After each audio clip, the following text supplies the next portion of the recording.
Thank you, everyone. So I have the pleasure this morning of moderating the panel during which we'll discuss issues related to the finalization of ComFrame and ICS version 2.0 for the monitoring period, both of which will be up for adoption at our annual general meeting in November. And we'll also touch on some implementation issues as well. So it was 1 year ago that the IAIS published for consultation the overall ComFrame. And as you may have heard, in just a couple of days, we'll be informing you of the outcome of that public consultation.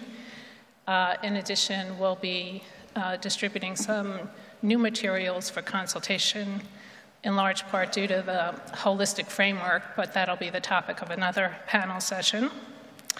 And as far as the ICS is concerned, it's also been a year since we issued ICS version 2.0 for public consultation. And today you'll have an opportunity to hear about how your input there has been taken into consideration in the field testing exercise this year and beyond. So before we start, let me introduce the panelists. So today we have Teddy Amari from Sompo, Japan. He's representing the General Insurance Association of Japan. We have Tobias Buchler from Allianz Group. Tobias. Martin Hansen from AIG. Paolo Cadoni, a man that needs no introduction, but I'll introduce him anyway. He's from the UK PRA. He's vice chair of the Policy Development Committee of the IAIS. And he is chair of the Capital Solvency and Field Testing Working Group, which, as you know, is the working group that is responsible for the development of the ICS. And finally, we have Hiroshi Atta from Japan FSA. He is on the executive committee. He's vice chair of the executive committee, and we welcome him as well. So today I'd like to touch on 4 areas, time permitting. First is some of the qualitative aspects of ComFrame. So these are aspects other than the ICS. And talk a little bit about implementation on those aspects. The second area is to touch on some of the technical aspects of ComFrame and the field testing exercise this year. The third area to talk about is the monitoring period. Talk a little bit about expectations for the monitoring period of the ICS. And finally, to touch on the issue of comparability and the aggregation method. Hopefully we'll have time for some Q&A as well. But to set the stage for us, I thought we'll have our colleagues from the IAIS Secretariat take the stage. Particularly Grzegorz Komarnicki and Danita Pattemore, to provide the background. So please come to the stage. Thank you. Thank you. Welcome, everybody. My name is Grzegorz Komarnicki, and I'm from the IAIS Secretariat. And I will provide you with a short update on development of ComFrame and plans for implementation of ComFrame. So first, just a short reminder. ComFrame is a common framework for supervision of internationally active insurance groups, IAIGs. And IAIGs will be groups identified by the group-wide supervisors based on criteria provided in ComFrame. So first of all, why the IAIS develops ComFrame? The purpose is to facilitate efficient supervision of the IAIGs by providing supervisors with qualitative and in the future also quantitative standard for supervision. And this should help address all relevant risks and avoid supervisory gaps. And as such, ComFrame will provide a common language for supervision of the IAIGs, and this will be for benefit not only of supervisors, but also for those insurance groups. And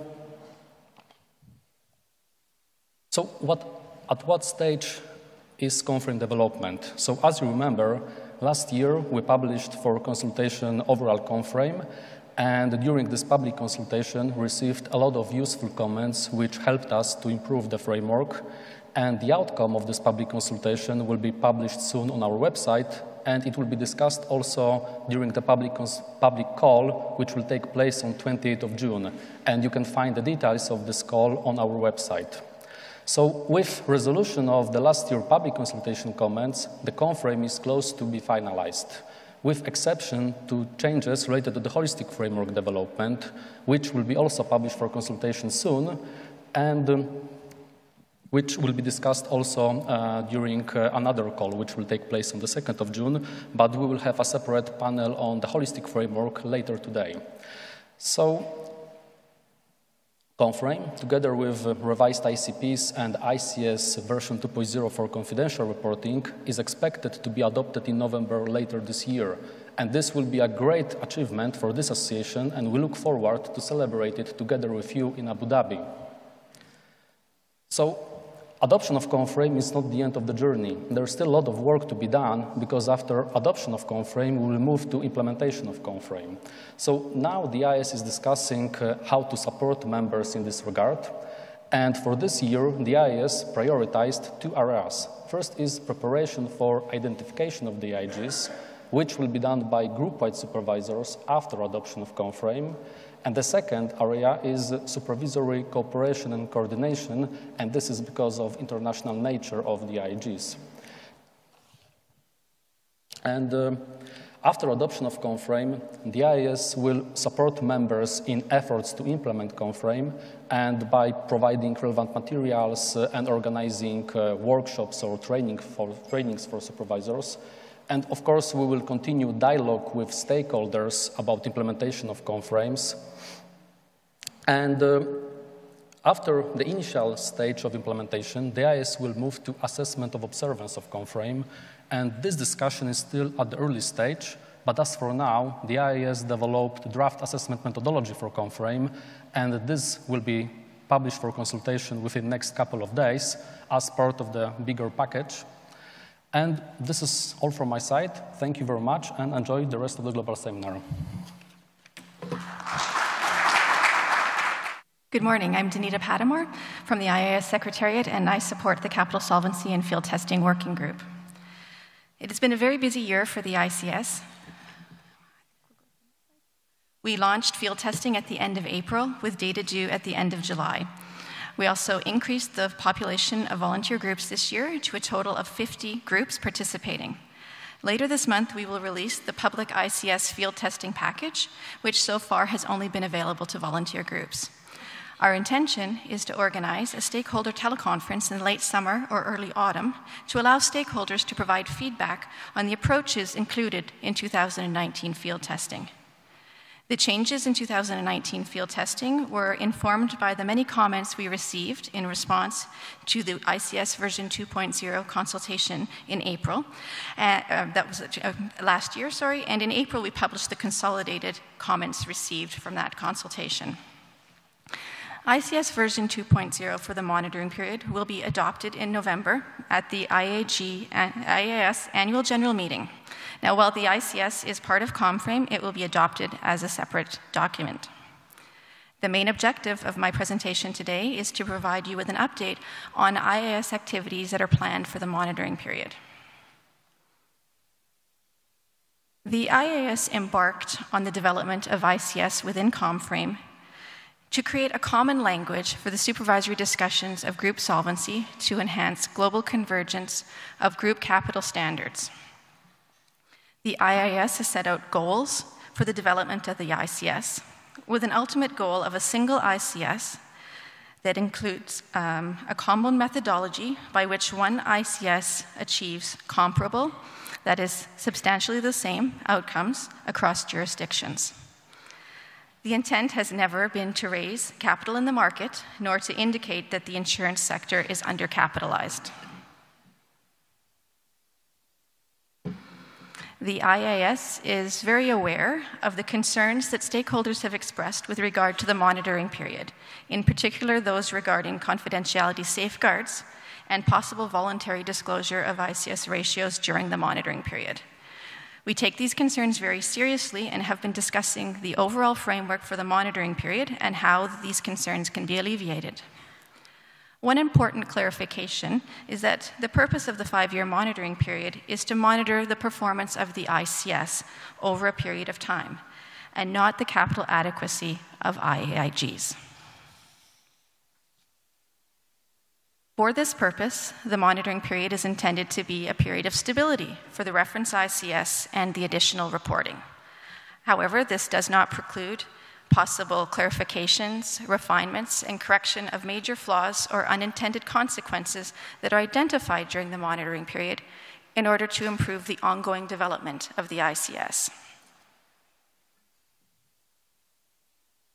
We will monitor the performance of the ICS by seeking input and feedback from supervisors and IAIGs.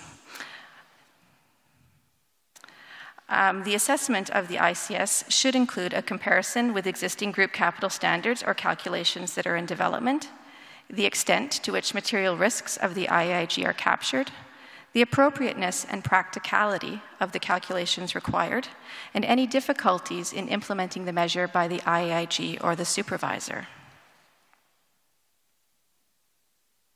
During the monitoring period, the ICS will be used for confidential reporting to group-wide supervisors and discussion in supervisory colleges.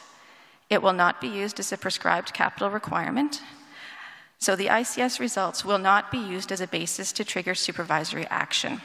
This is an important message that we will continue to reiterate as we move towards the monitoring period. Therefore, during the monitoring period, IAIGs are not expected to manage their business to the ICS, since it is not a PCR. ICS version 2.0 for the monitoring period is not for decision-making by supervisors, nor is it intended for third-party reliance. This 5-year monitoring period is integral to the process. The feedback received during the monitoring period will be used to further improve the ICS. Prior to the adoption of ICS as a PCR, there will be a public consultation which could result in changes to ICS version 2.0. It's also important to note that during the monitoring period, the IAIS intends to maintain the same level of engagement with stakeholders as it had during field testing.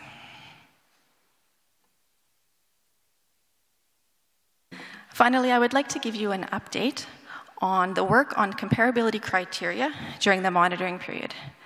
The IAIS will be in a position by the end of the monitoring period to assess whether the aggregation method provides comparable, that is substantially the same in the sense of the ultimate goal, outcomes to the ICS.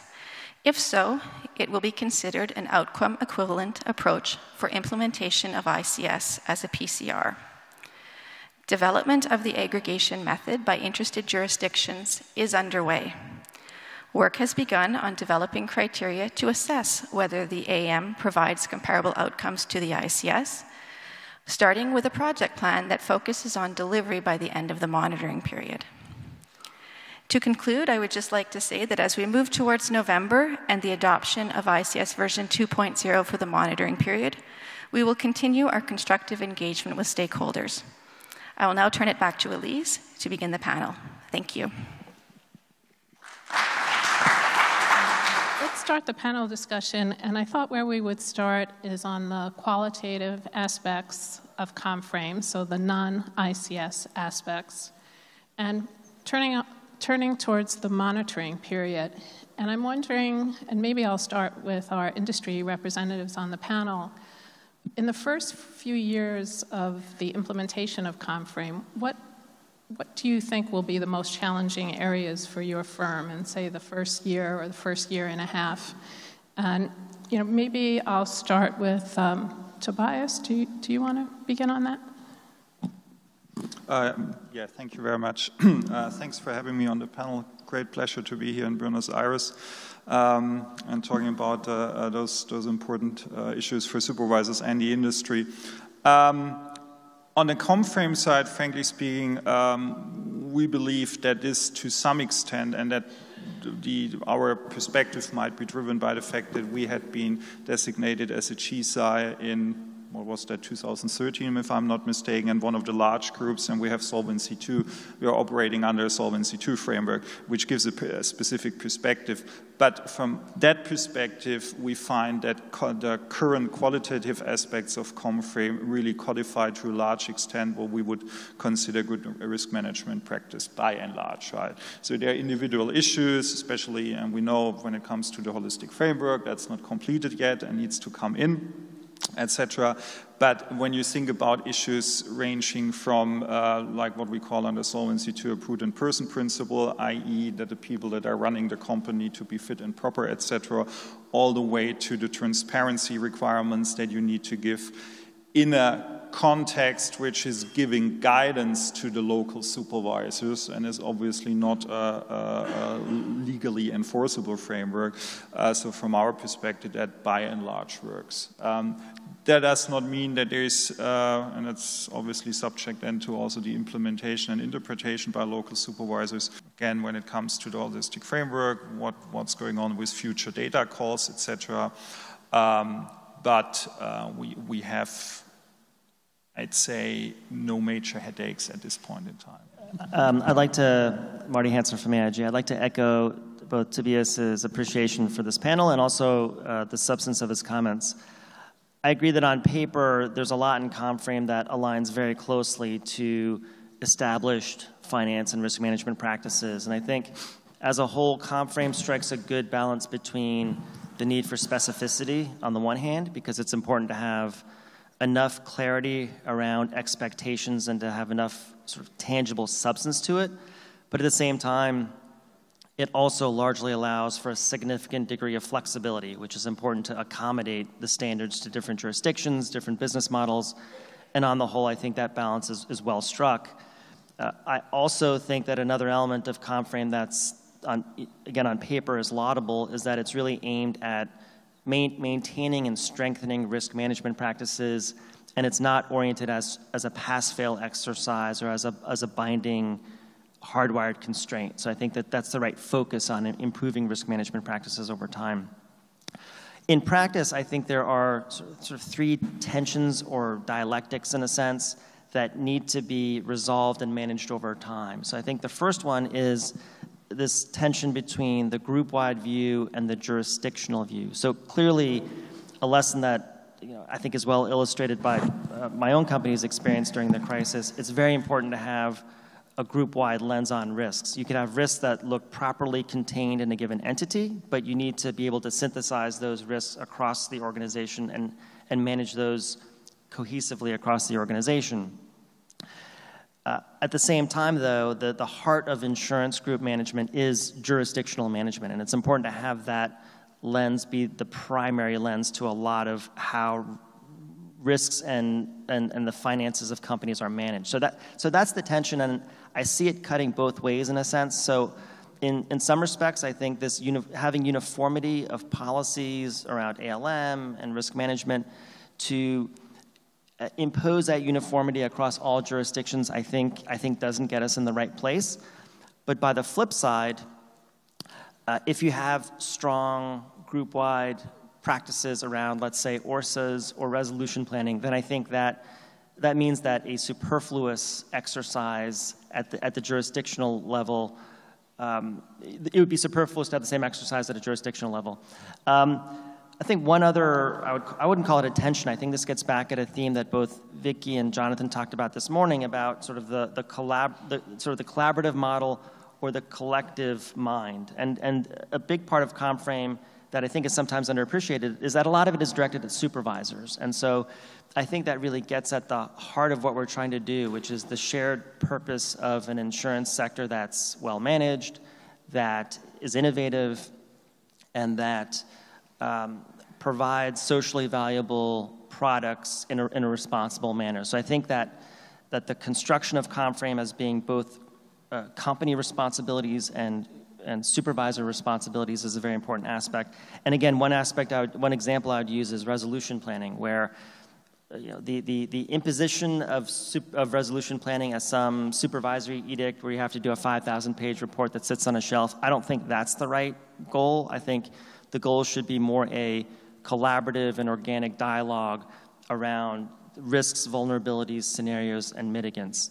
And the final tension I'd like to just touch on is this tension between ComFrame and the ICS. And I know we're talking more in more detail about the ICS later, but I think the ICS in its aspiration to be all-encompassing in terms of risks, in certain cases, capital, I think you need to apply the right tool to the given task.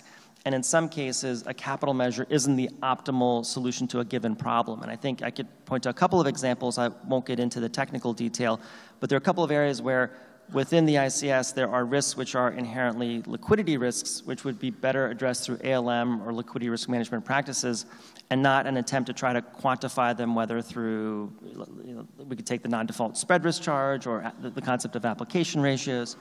So I think it's important that ICS sits within the context of ComFrame, and I think there is this issue of with capital measures.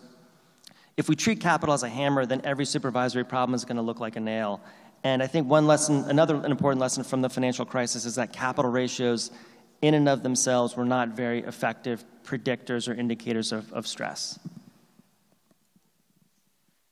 So Tobias, you want to follow up quickly? And then I'd like to also ask Teddy his views as well. Sorry to jump in here. Quickly, I just want to reinforce what Marty actually said. That's also important from our perspective, right? You can have, if you don't have the right risk culture and the right risk framework, and that's essentially what we would call pillar 2 and 3, so governance, but then also disclosure, you can have the best risk capital framework and you might still fail. And one example, for example, is the discussion we have in Europe at the moment about sustainability and climate change risk, where we just don't have enough data, basically, to from our perspective, put that into a risk capital requirement. Should you ignore that? Obviously no, but that's exactly where ORSA, where so like forward-looking stress testing and scenario analysis, and that's all the qualitative part. So we believe it's actually very important. Thank you. So Teddy, what about at your firm? What will be some of the challenges in the early years? Thank you for having me as a panel. In our perspective, recovery and resolution planning could be the most challenging area in the qualitative part of ComFrame, especially if it is required to draw too detailed plans even when IAIGs are in very financially sound and stable conditions. And of course, we understand that the recovery plans will be required for all IAIGs in a proportionate manner to their complexity or other aspects. But too detailed plan for all aspects would not only be very challenging for IAIGs to create, but also be demanding for supervisors to assess and virtually endorse it. So in our view, ComFrame should allow IAIGs to create general frameworks of recovery and resolution plans while they are financially very sound and stable. And only when it is judged by their supervisors that there is increasing probability of deterioration of financial conditions, more elaborate plans should be required. So in other words, the more financially stable and sounder the IAIG is, the less detailed plan, recovery and resolution planning should be required. Okay, thank you. And maybe I'll turn to our regulators on the panel and ask Hiroshi, what will supervisors be focusing on in the early years of ComFrame implementation? Okay, thank you very much. First of all, it's great to be here in this beautiful city of Buenos Aires. I am breathing the really good air, feeling this city. And hearing the discussions of our fellow panelists from the industry, of course, I heard some concerns, but I felt that what we want to achieve is not very much different from the industry and we regulators. You see, ComFrame has been in place as a draft supervisory material already since 2014.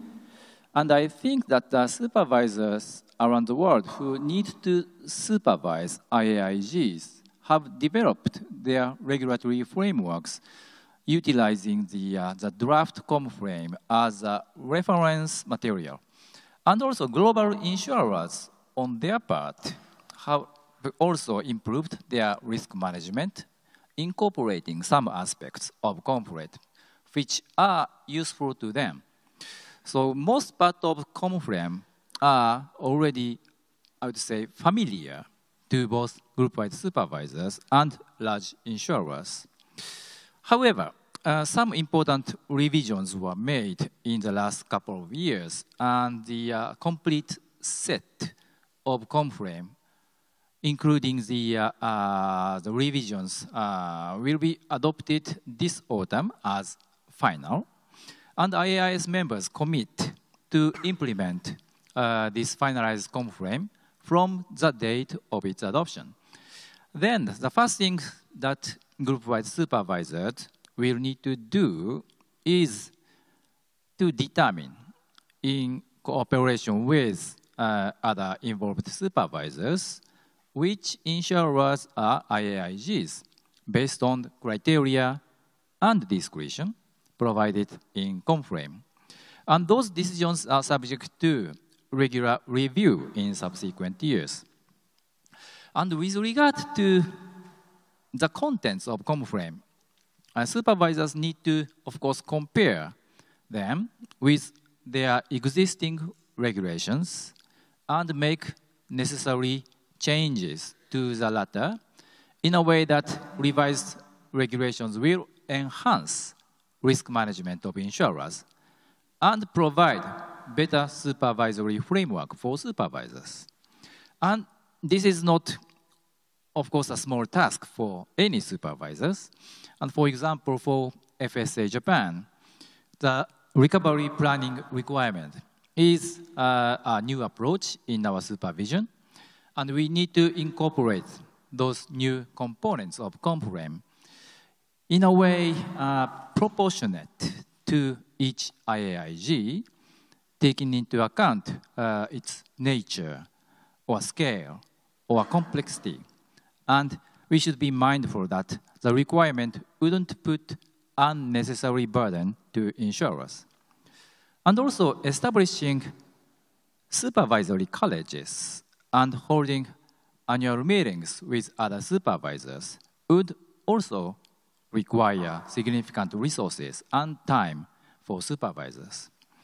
So it's important that the IAIS will focus on supporting members' efforts in the implementation of ComFrame by developing relevant materials and organizing trainings and workshops for supervisors, and by continued dialogue with industry and other stakeholders about the implementation of ComFrame. I stop here. Thank you, Hiroshi. And maybe we'll switch now to the more quantitative part of ComFrame and focusing on the ICS. And I mentioned that we had a consultation a year ago. We've got feedback. And I wondered, Paulo, can you address how the feedback that we've received have found their way into the field testing this year, and also how it might impact ICS 2.0 that's ultimately adopted for the monitoring period? Thank you, Elise. Important to say that, as Danita said before, that the changes we made this year to the field testing have been informed by the feedback received to the consultation document, also by the stakeholders event we had over the years, volunteer feedback and our internal discussion, and appreciation also the field testing results, not only about this year, but also the previous years, taking into account our objectives. The approach we chosen was also determined in terms of, we saw what we thought didn't work well, and what data we needed to correct where necessary, some approaches or calibration, and also where we had enough information on certain approaches and we wanted to test something new, which had not been tested before, but bearing in mind that we have not discarded, in some cases, previous approaches. So by doing that, we started addressing the big ticket items. Big ticket items are those which have a significant impact on the firm's results, starting from the valuation. And when we talk about the valuation, we're talking about the market-adjusted valuation specifically, and the three-bucket approach. And the focus this year has been mainly on refining the mid-bucket, making sure we tackle two things.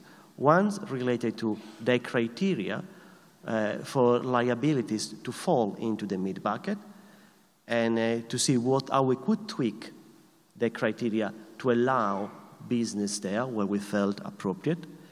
And so we tweaked the criteria, we changed this criteria, and we are testing a slightly different approach compared to last year. But in addition to that, where this approach were not to work, we're also doing a sensitivity testing with respect to this criteria to take a more informed decision when we see the results in September to see if we were to tweak criterion A, B, C, or D. How much more business will fall in, and do you think this is appropriate? So we try to address the amount of business falling into the mid-bucket, but we did not only do that, we also changed the design on the mid-bucket, because until last year, we used adjustment based mainly on ratings. This year, where data allow us to do that, we made changes about spread by duration and rating.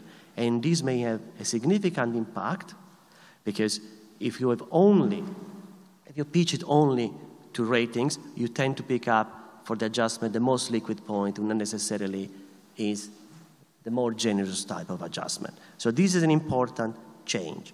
But we also make changes with respect to the long-term forward rate, especially with respect to the real interest rate component, and we increased the granularity, and we added an intermediate bucket between developed economies and emerging economies.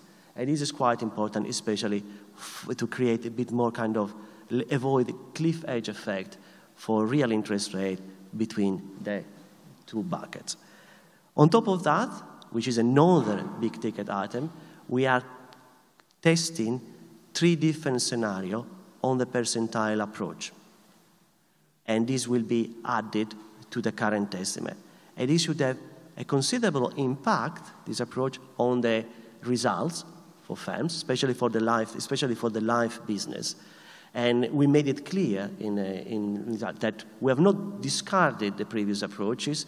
We're still, for parsimonious reason, to make a more focused field testing, focusing on the percentile approach this year, but we'll be able to reproduce previous results for similar approaches, or we have enough information to assess what the potential impact is. Another important change we made is the approach to tax. We try to refine the approach to tax, bearing in mind that the biggest constraint we have that the ICS is a consolidated group approach, is not based on legal entity approach, so any approach we do with respect to taxes cannot be perfect. It cannot be as granular as we would go if we had both the legal entity and the group consolidated approach together. On capital resources, important, we didn't make changes, but we made very clear the changes we made the previous year. And this is quite important because last year, some of the changes we introduced with respect to structural subordination were not picked up by volunteers, so effectively ended up providing us exactly the same result. We hope that the clarification made, which are based on the changes introduced last year, would have a different effect and a positive effect. Then with respect to capital requirements, most significant change is about the design and calibration of the non-default spread risk module. And in this case, effectively, we have the calibration and we tweak the approach with respect to that. And this would have a a positive impact again. And then for life risk, we increase the granularity of the stresses, especially for introducing special stresses for Japan. And this was based on the data provided by volunteers. And there will be another additional data call, which we're going to end up by the end on life risk by the end of July. Then other changes we made, but which may be important, but not to the same extent, is the aggregation approach for interest rate risk. Some changes respect to equity volatility, about the shock, the equity volatility shock, and recalibration on currency risk. Then we made it clear, then the NAIC designation will be included in the coverage ratio this year, and we changed the approach to asset concentration risk, and so on. These are the biggest changes, and we hope these changes will have a positive effect on the ICS with respect to the results, but at the same time, we are confident that we have enough information where these approaches not to work that we could tweak once we receive the data by the end of July and have enough time to come out with potential alternatives. Thank you, Paolo. So quite significant list that you had there. Let's hear from the industry representatives. What do you have reaction to the improvements this year in field testing? You want to kick off?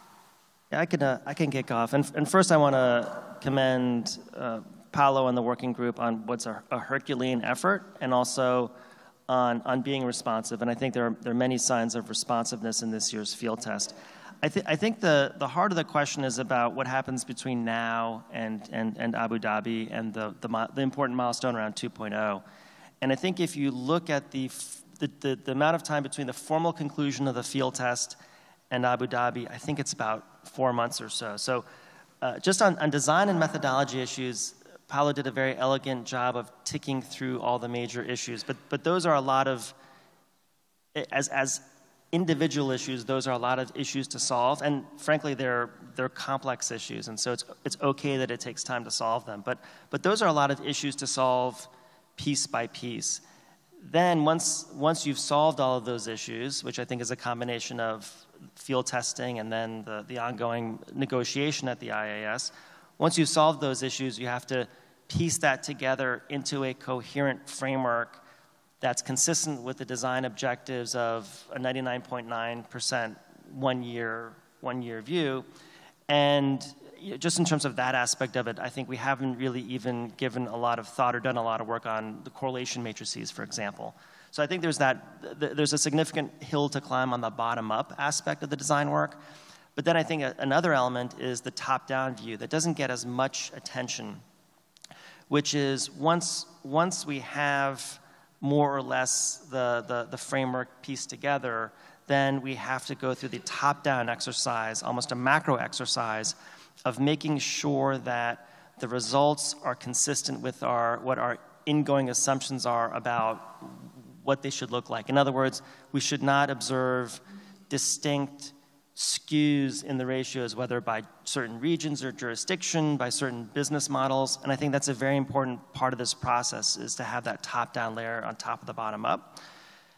The question is around the technical issues and field testing that we need to address between now and Abu Dhabi, but then we also have the broader strategic issues of how do we lay out the pathway for the viability of alternative methods, whether that's aggregation or internal models. I think that's another big project in front of us. And a third one is going through more thorough impact or externality assessment. And by that I mean the potential or pro forma impact of an ICS on either financial stability or the provision of long duration products or ALM or investing patterns. I think that's really important work that still needs to be done. So putting that all together, I think it's important we acknowledge the significant progress to date when we get to Abu Dhabi, but at the same time, I think it would be important in a more formal way, and we've talked about in various platforms, we've talked about an ICS 3.0 as an interim step, but I do think that there is enough major work still to be done around those three dimensions: design, comparability, and how you work in alternative methods, and then the impact assessment to warrant another sort of more formal milestone in the process. Okay, thank you for that. And how about some of our other industry representatives? Teddy, do you want to? Yes, can I make, so I understand that OAG-like discounting method is not explored for this year's field testing, but if that's the case during the monitoring period, I think a careful review should be required for the introduction of such type of discounting method, whose discount rate is greatly dependent on each IAIG's own portfolio and their future view of expected earnings ratio, which could be overly optimistic. So if overly optimistic views are adopted in determining the discount rate, undue incentives to invest in high-risk investment assets could be created, especially when IAIGs are in more financial difficult situation and the governance becomes very weak. So in that case, the chance of exacerbation in the long-term deterioration in financial condition would be elevated. So that's one concern. And another concern is like OAG-like method could be acceptable in my perspective still, but if and only if failures of IAIGs don't cause any systemic impact, and self-responsibility is completely and fully imposed on the policyholders and interested parties of the IAIG. But in reality, it's very, very unrealistic to put policyholder self-responsible because policy protection schemes or bailouts using contribution from other companies or taxpayers' money would take place in case of failures, especially in major failures.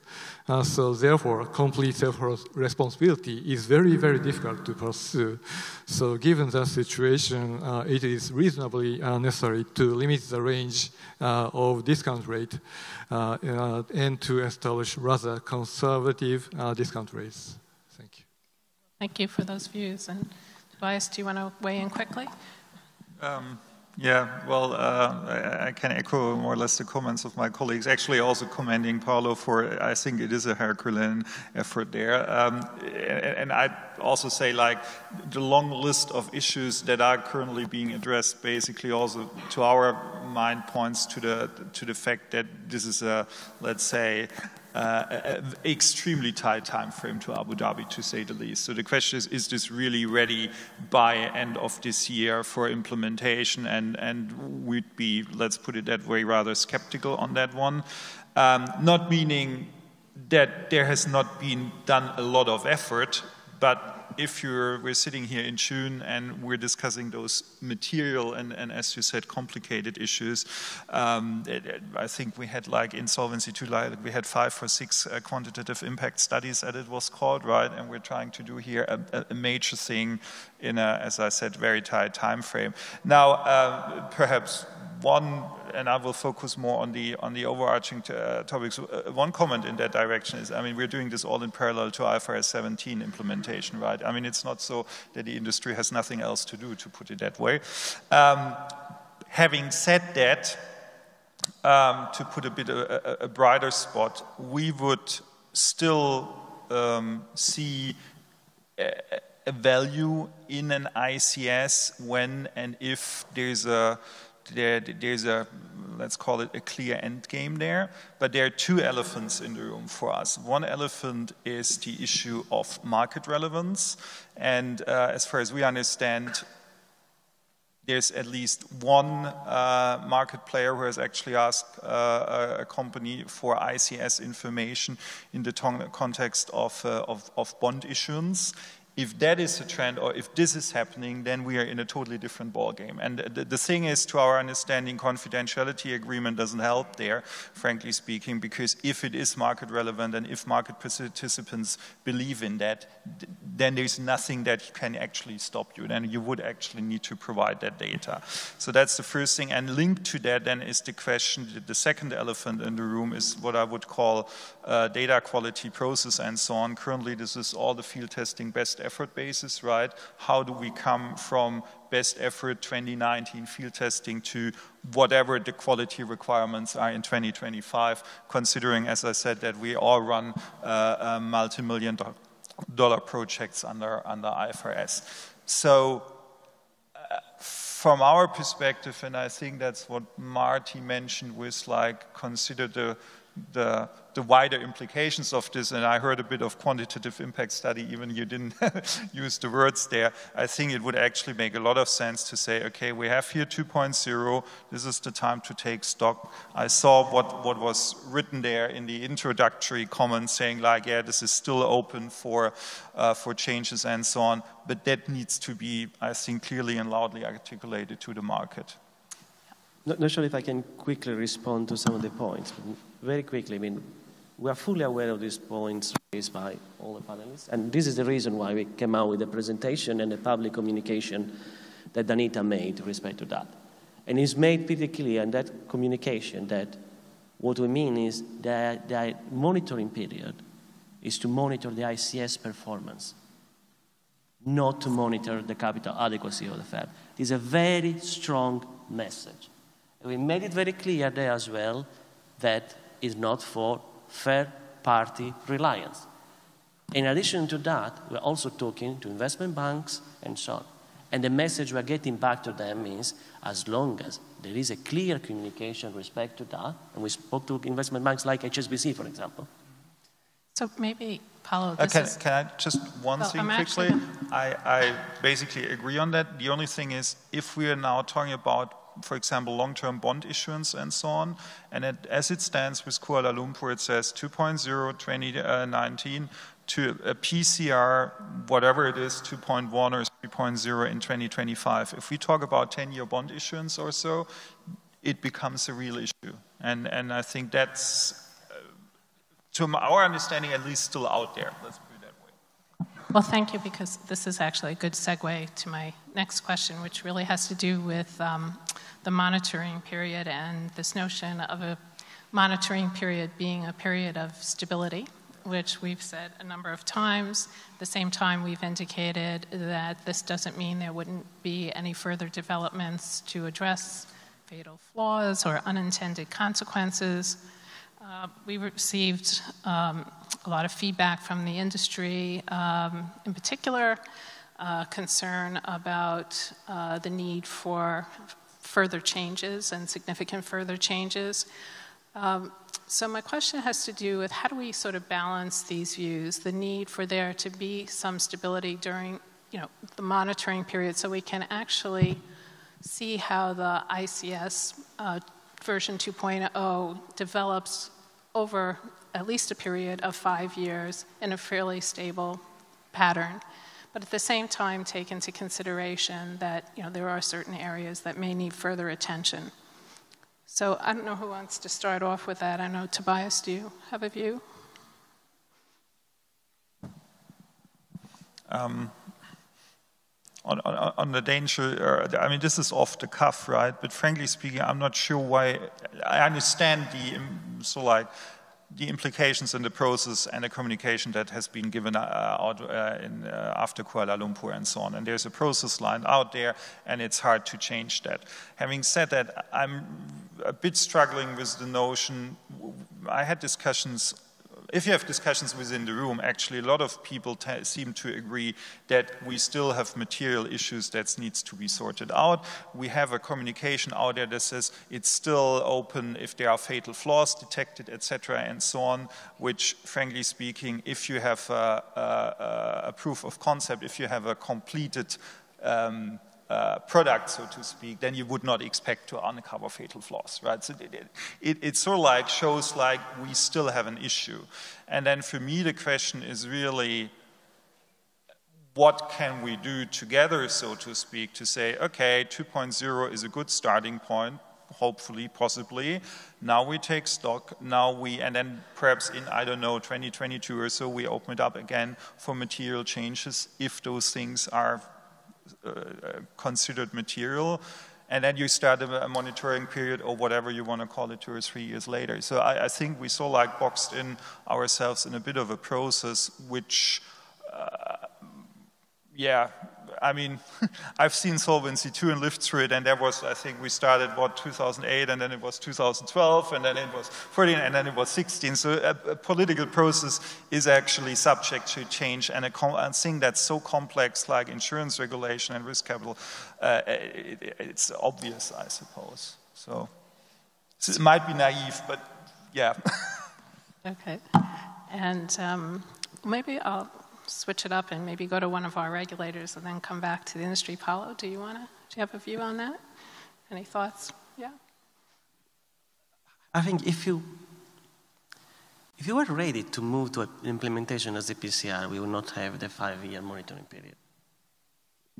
And it is a monitoring period. But to monitor things, we need to have certain stability with respect to that. I mean, how do we know what the impact is of something if we are continuously changing every single element? How can you disentangle and decompose the impact of each one of them? And you want to have a view of things that are changing. You know, of course, I mean, there are things you need to tweak all the time, and it's quite important. But you can't, it's not field testing. You know, we've done 6 years. This is the 6th round of field testing. You talk about Solvency II, 6 rounds. All right, we've done 6, and we're doing 5 years of monitoring period. This is 6 plus, before it gets implemented as a PCR, you can imagine how many data we'll be collecting over this year. And we've been talking about impact assessment and so on. That's fair. That's what everybody, as a policymaker, does before implementing the framework. So once we tested option, and we have so much information, because the field testing is part of an impact assessment, because it assesses how different things changes, but it's a snapshot. It doesn't provide you the behavioral change. And it is quite important to reflect when things are more stable. You can't have an impact assessment when everything is moving. This is quite important. So it's a chicken and egg type of thing. These are important tools, and you'll find that all supervisors around the table will have a framework that will say that before implementing something, they will have to do a cost-benefit analysis. And they will have to assess the ongoing cost, the one-off cost to the firms. And they will also have to assess the impact on quantity and quality of products offered. This is a normal procedure for all bodies, but it requires stability. I mean, you've been saying there are lots of things that need to be changed, but you want an impact assessment. At the same time, and this comes from my Italian heritage, which basically said, if you don't have a hard milestone, you will never take decisions. So it is true there are lots of things that need to get resolved, but not having hard milestone is a reason to delay stuff. Paulo, thank you. And maybe we'll turn to Marty now. Do you have a view? Yeah, and I agree with Paulo on the importance of milestones, but it's also important to recalibrate where we're going based on where we are. I think that part of the premise of the question is that there's this stakeholder desire for changes in the ICS and a supervisory need to lock things down. And I think this gets back to the point about the shared purpose. I think we all have a common interest in an ICS that gets it right. And so I think that should be the focal point above all other considerations. I also think that the watchword shouldn't be stability, but should be credibility. And I think that the optimal way to enhance the way forward and ensure we're on a credible pathway, I think, is one, making sure that we address all of the technical design issues in due course. So I think the technical of it is important to credibility. I think another aspect of credibility is for the international process to reflect what's happening jurisdictionally. So of course we know that in Europe and with Solvency II, the use of internal models is a very important issue. Equally, we know that in the United States, regulators are developing an aggregation approach that's suitable for their approach to group capital and fits into their approach to group-wide supervision. So I think we need to sort of push forward how those alternative approaches fit into the international process in order for the international process to be credible. And I think the third aspect of credibility, and I really sort of appreciate and support the enhanced messaging that was just provided, but I think what should underlie that messaging is, I think it's one thing to tell the market and tell outside people not to use this measure, but once the measure is out there in some capacity, there's going to be the appetite for it. There's going to be request for it, almost irrespective or notwithstanding whatever the caveats are out there from standard setters. And I think it's important to, in a clear way, spell out why it's not a meaningful measure at this stage. And I think the messaging does a good job of pointing out the methodology and the technical design issues, but I think we also have to be clear about the other sources of what I would sort of term statistical error in the measure. So one is that this is done on a best efforts basis. It's not a controlled process. It's not audited. It's not the highest priority of our finance departments because they have other important things to do. It only applies to IAIGs. And even at that, we don't know exactly what the implementation might look like in terms of the population of IAIGs. So I think there's an inherent asymmetry in the application of the ICS that doesn't conform to the way market participants think about these different cohorts of companies. So I think that's the asymmetric application, I think, is sort of another source of error in a sense. And I mean error in terms of how a third party would use it. It's also very, it's a construct that's difficult to pierce through if you haven't been following it for a long time. So I think we also have to reflect that it won't be naturally intuitive what the drivers of the ratios are. I think that's another source of sort of error or interpretive error in some sense. And then again, finally, we don't know what implementation will look like. So we don't even know what this might look like eventually as a requirement in given jurisdiction. So again, I certainly applaud the messaging and the direction of travel, and clearly the IAIS is being responsive and thinking about it the right way. But I think it's important to also lay out the reasons why it shouldn't be used to meaningfully assess the capital adequacy of firms. And I couldn't agree more with this framing of, the monitoring period should be to measure the ICS, including in its various forms as it develops, not to measure the companies under the ICS. I think that's a very important evolution. Okay, good. Thank you for that.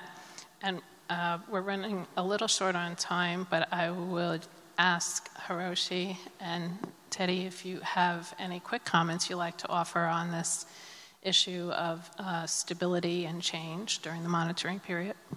Yeah, thank you very much. The IAIS discussed the last 3 days very intensely what message we can bring to people today. And I think the slide presented by Grzegorz and Danita clearly indicates our intention. You see, there will be a significant difference between field testing, which ends this year, and the monitoring period. During field testing, significant design and calibration changes were made each year. And in some cases, various options were tested. In this field testing period, every component of the ICS was discussed for each field testing exercise. And this has been so because the ICS project has been in a development phase. And the adoption of the ICS version 2.0 for monitoring period later this year will be a significant milestone, and it will signal the IAIS approval of the design and calibration of the components of the ICS version 2.0. So again, for monitoring period, for both the reference ICS and the additional reporting. While currently some ICS design elements still remain to be finalized by November, the IAIS is committed to resolving those elements and beginning the monitoring period in 2020 with an ICS version 2.0 that is fit for the purpose of the monitoring. And during the 5-year monitoring period, ICS version 2.0 will be used for confidential reporting to group-wide supervisors and discussion in supervisory colleges. And in fact, a main objective of the monitoring period is to receive feedback from stakeholders, of course, but also from IAIGs on the reference ICS and, if applicable, additional reporting.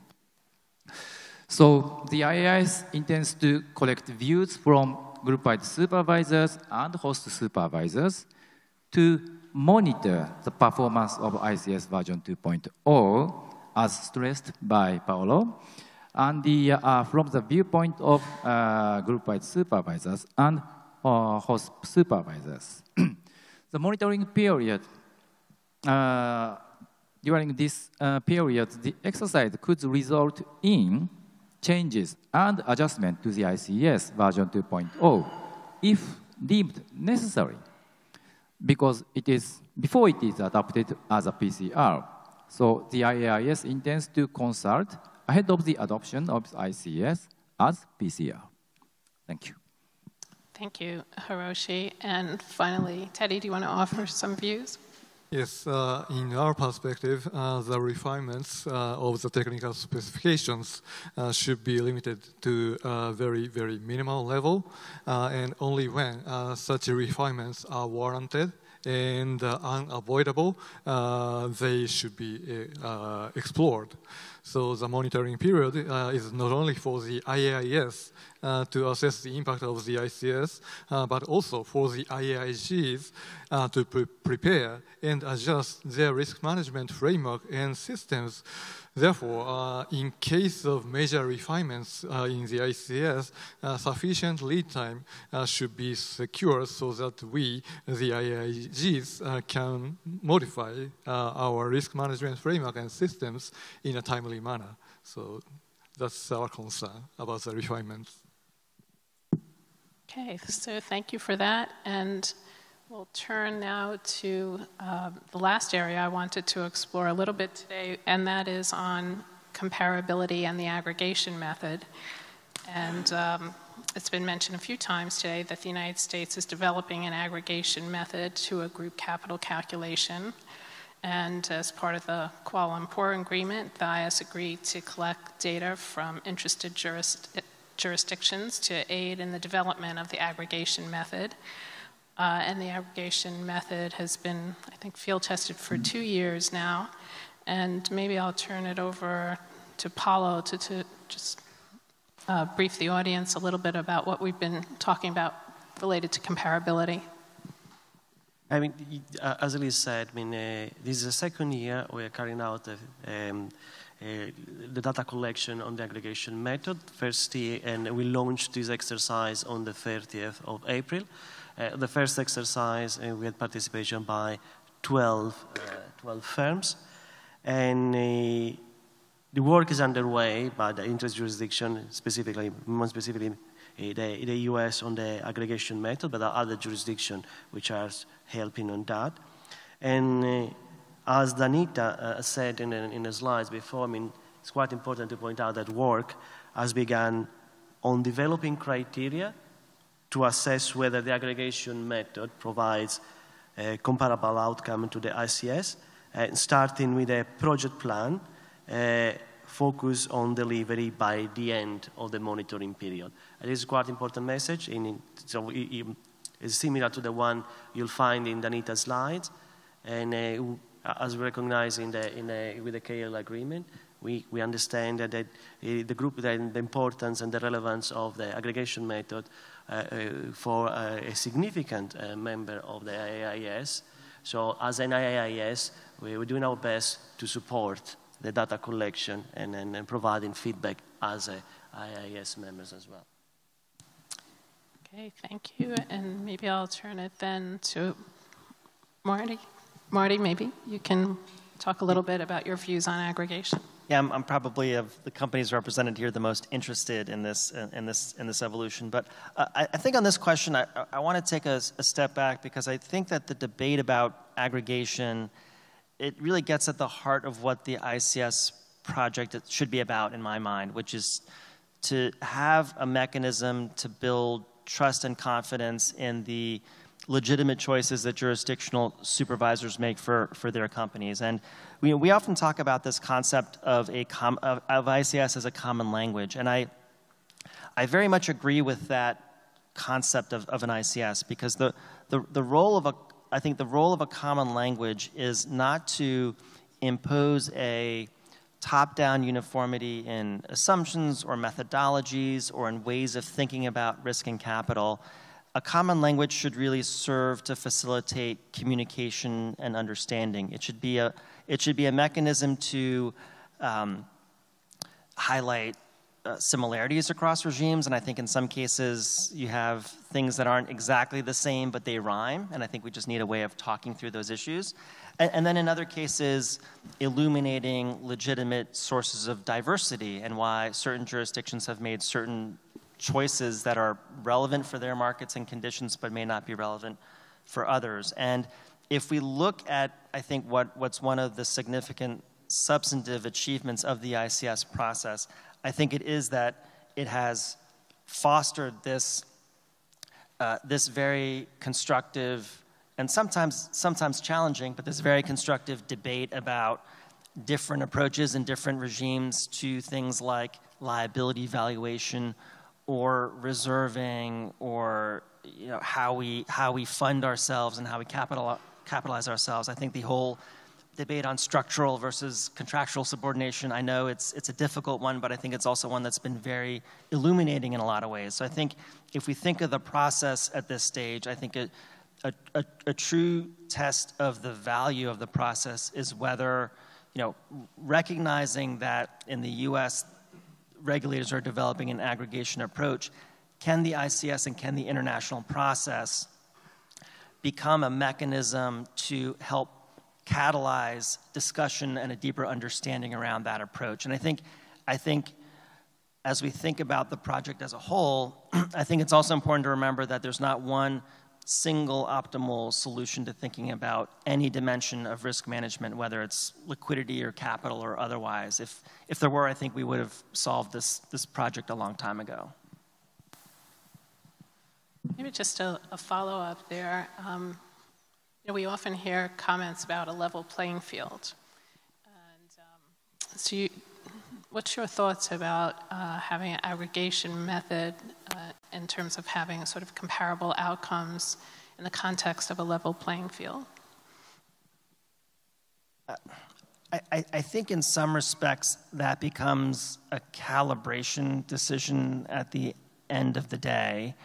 I think that the primacy should be on jurisdictional requirements and how they apply to firms competing in a given jurisdiction, and that the group perspective should be more of an additional lens on capital. But I think that the issue if this, let me put it this way, if this project as a whole, and I'm talking about the ICS inclusive of an aggregation style approach, but if this project as a whole starts to become a clearly binding constraint, then I think we'll have lost our way a little bit, because again, I think that the goal here is the informational value of a common language and not a binding constraint as such that could shape behaviors in ways that we may not fully understand. So again, I think it comes back to calibration to some extent.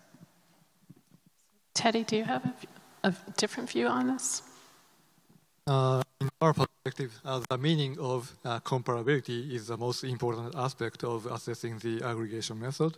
And as Danita's presentation says, we shouldn't lose sight of the ultimate goal of the ICS, a single ICS that includes a common methodology by which one ICS achieves comparable, i.e. substantially the same outcomes across jurisdictions. So we should never lose sight of this ultimate goal.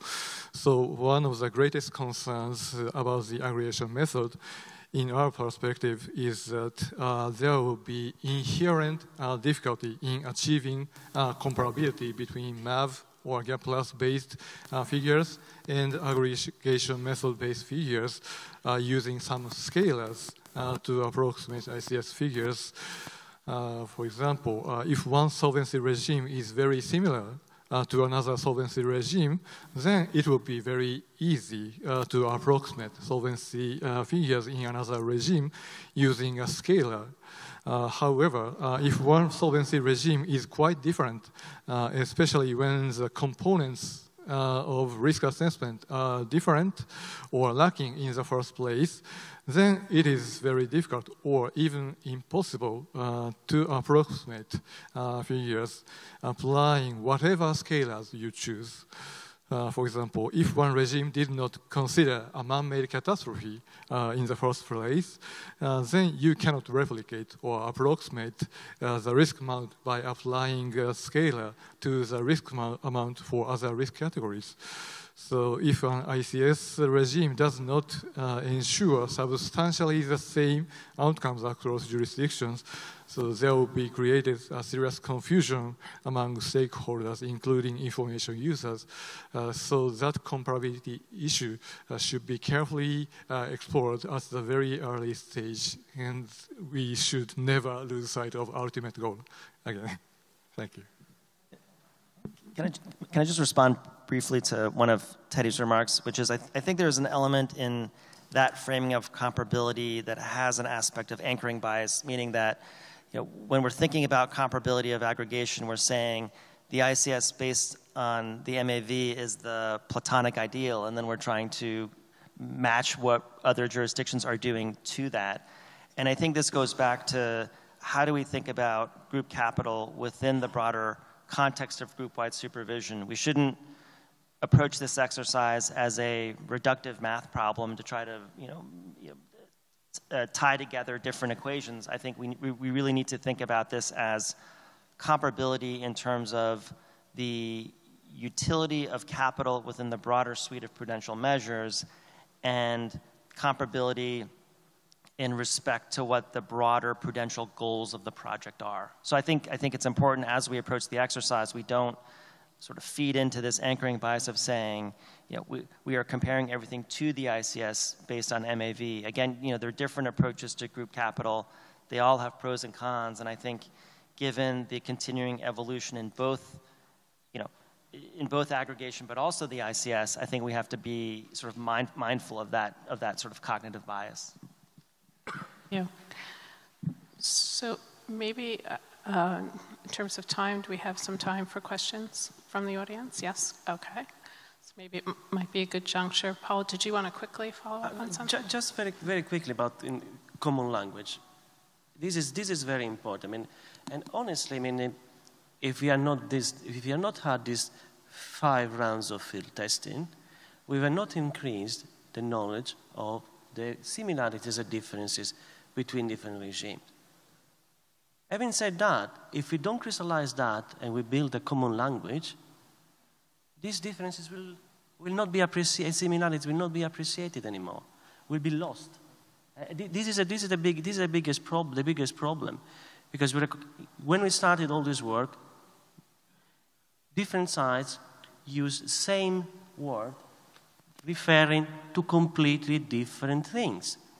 And what this generates in a supervisory college is, don't know what you're talking about, I don't know what you're talking about, and then it's detrimental to firms because supervisors are human. I don't know what it's all about, let's add a layer of prudence. So is it to the advantage of firms or not? This is an important thing to consider. So thank you, Paulo. And maybe we'll now take some questions from the audience. And please, if you get up, can you please identify yourself and the company you're representing? Michelle Rogers with the National Association of Mutual Insurance Companies.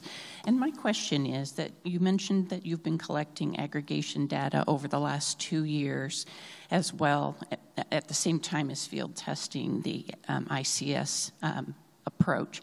Has anything been done with that data to start looking at how the data compares? I'm just curious. I haven't really heard any discussion around that topic, but curious about that. This is informing the development of the aggregation method. So, but it's done under the umbrella of the IAIS because it's not only US firms providing data to that, there are also other jurisdictions involved. So effectively, this is used for the ongoing development and to better assessment. And the template is public, or last year template is public. This year templates and field testing specification, both for the ICS and aggregation method, will be available, I think, by the end of the month. So for public release, so you will have a look about the amount of information which is collected also for the aggregation, which is quite a lot. And it's not dissimilar, to my understanding, to the one that has been collected domestically in the US for that. But they provide a much broader umbrella beyond the US. Okay, thank you. Other questions? We have these debates with jurisdiction at the IAIS. So, and of course, it's a matter of, it's a value judgment. I mean, the main point is not necessarily what is at the beginning of the monitoring period for the ICS would be the same thing at the end of the monitoring period.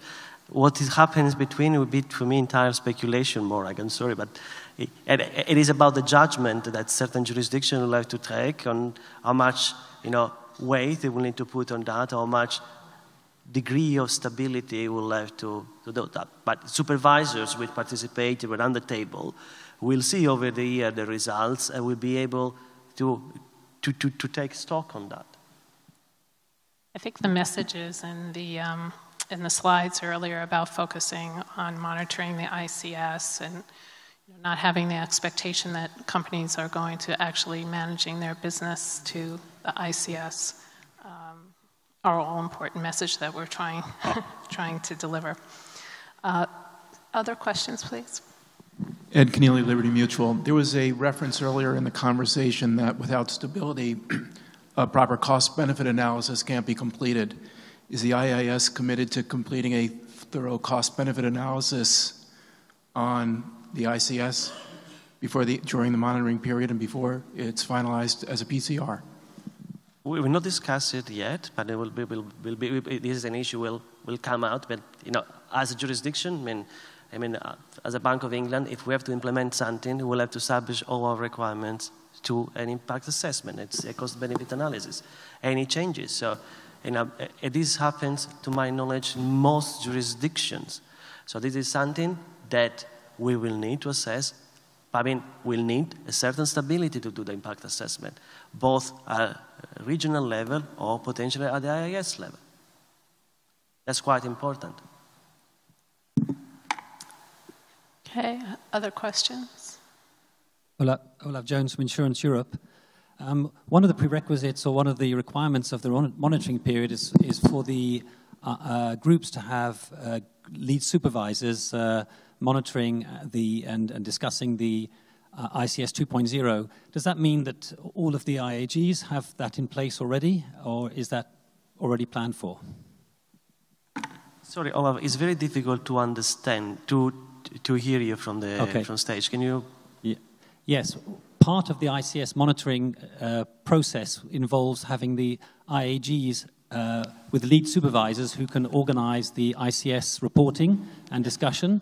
And I was wondering whether that has been set in process. In other words, do all the IAGs have lead supervisors to organize that process in a similar way? We've done a survey as part of the preparation for ComFrame implementation, and to my knowledge, all IAIGs have in place already a college. We need to ascertain that we need to get a bit more granular to assess exactly we know there are differences in different type of college, could be worldwide college, regional college, and so on.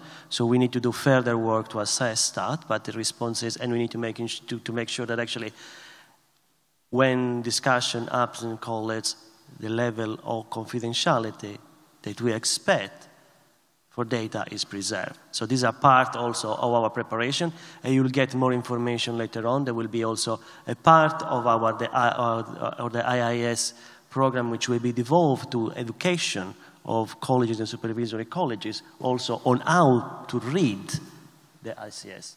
This is part, which will not be part of our slides, but this is a parallel work stream which I initiated with respect to making sure that actually that is not only the external market, but also the supervisor misunderstand that. This is an important thing.